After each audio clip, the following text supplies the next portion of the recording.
ketakutan itu juga virus. Ketika seseorang memberikan kabar busuk, memberikan kabar yang menakutkan, maka ketakutan itu akan menjadi virus yang akan menyebar kepada banyak orang, dan banyak orang akan mengalami ketakutan. Shalom Bapak Ibu, saudara-saudari yang dikasihi dan diberkati oleh Tuhan Yesus Kristus. Selamat datang di channel YouTube Floba Mora Worship. Di dalam channel ini Bapak Ibu, saudara-saudari mendengarkan puji-pujian rohani Kristen, renungan Kristen, serta kesaksian yang kami berharap dapat menjadi berkat kekuatan serta inspirasi bagi kehidupan Bapak Ibu, saudara-saudari semua dimanapun Bapak Ibu, saudara-saudari berada. Kami menyampaikan segala sesuatu dengan keterbatasan kami sebagai manusia, tetapi kami percaya bahwa Roh Kudus yang tidak terbatas akan memampukan kehidupan kita, akan menolong kita sehingga memahami setiap kebenaran firman Tuhan, sehingga kita mampu menjalani kehidupan ini dengan keyakinan dan keberanian bahwa di dalam situasi apapun Allah tidak pernah meninggalkan kehidupan kita semua. Pada kesempatan ini kita akan membahas renungan Kristen dengan tema jangan menyebarkan berita ketakutan.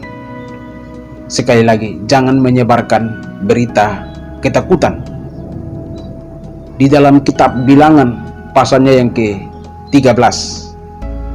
Bilangan itu ada di dalam Perjanjian Lama. Jadi Bilangan pasalnya yang ke-13 itu di sana mencatat tentang peristiwa ke-12 pengintai. Jadi 12 pengintai itu dipilih oleh Musa atau ditentukan oleh Musa untuk mengintai negeri Kanaan. Negeri di mana Tuhan akan memberikan kepada bangsa Israel.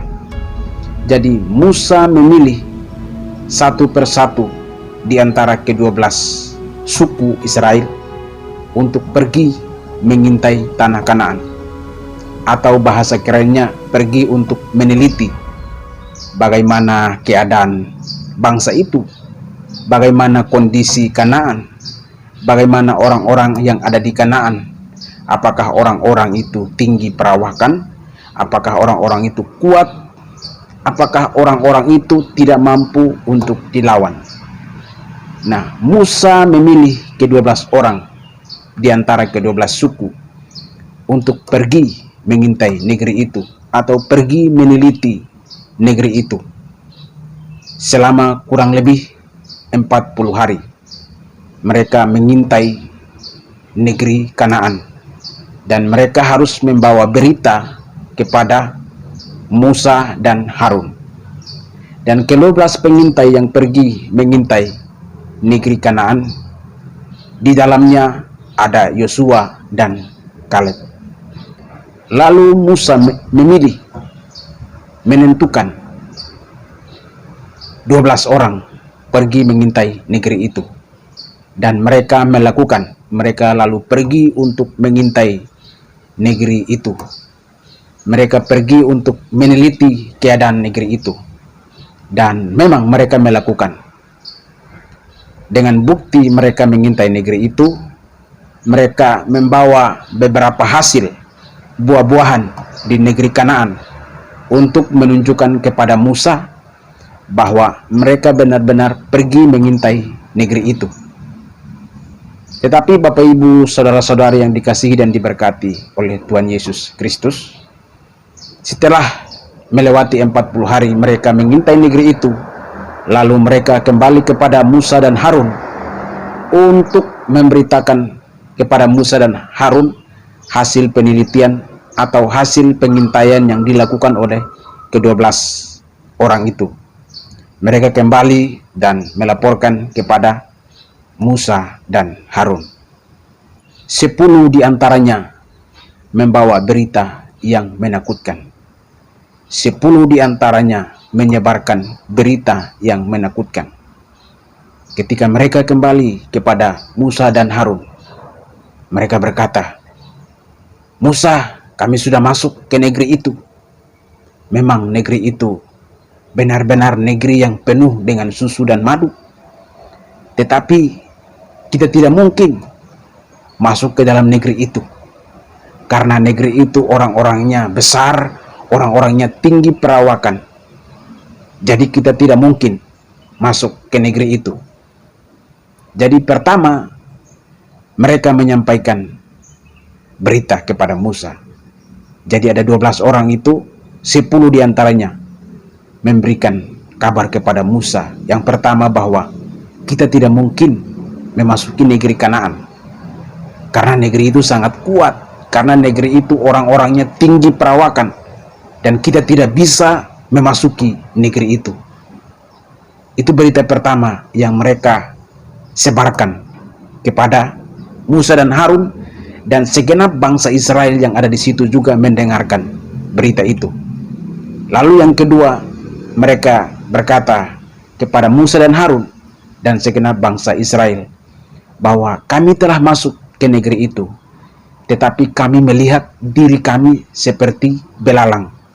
Begitupun orang-orang yang ada di sana melihat diri kami seperti belalang.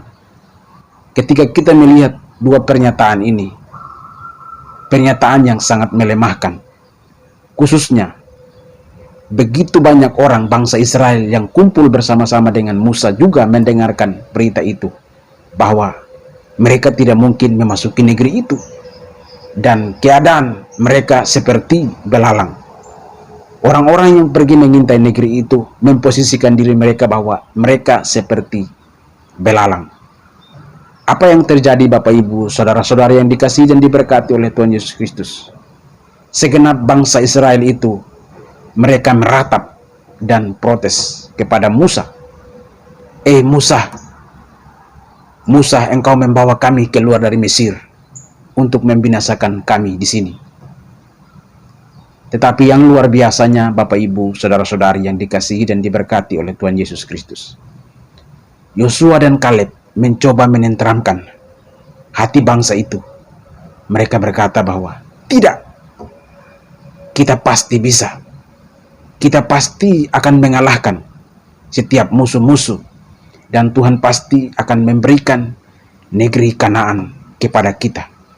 10 diantaranya menyebarkan berita ketakutan, tetapi Yosua dan Kaleb menenteramkan hati bangsa itu bahwa tidak, kita pasti bisa masuk ke negeri itu, kita pasti bisa mengalahkan setiap musuh-musuh yang ingin menyerang kehidupan kita.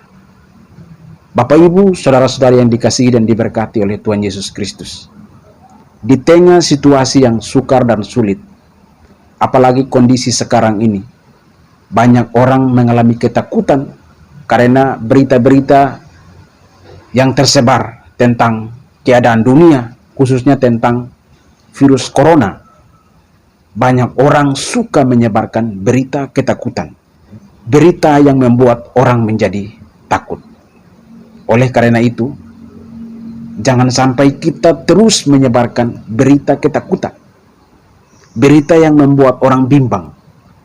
Tetapi melalui renungan ini, kita saling mengingatkan, mari kita menyebarkan kabar baik.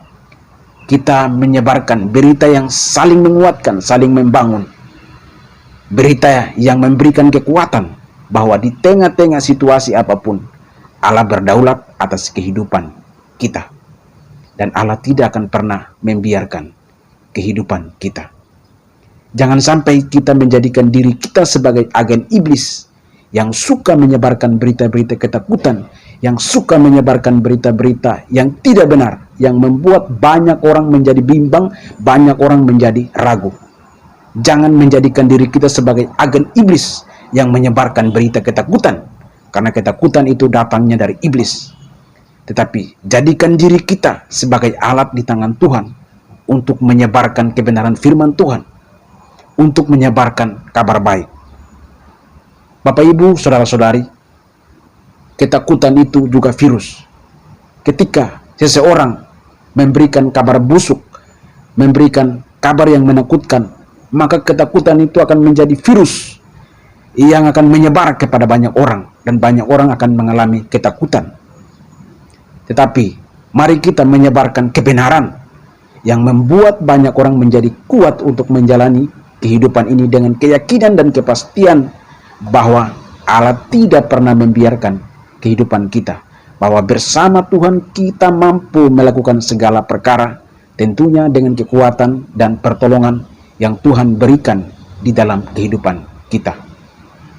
Kita telah belajar ke-12 pengintai yang pergi mengintai negeri Kanaan.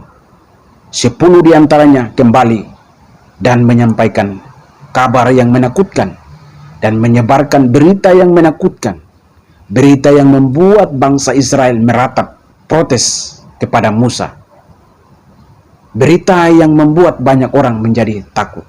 Tetapi Yosua dan Kaleb menenteramkan hati bangsa itu, berkata bahwa Tuhan pasti menolong mereka dan mereka bisa memasuki negeri itu.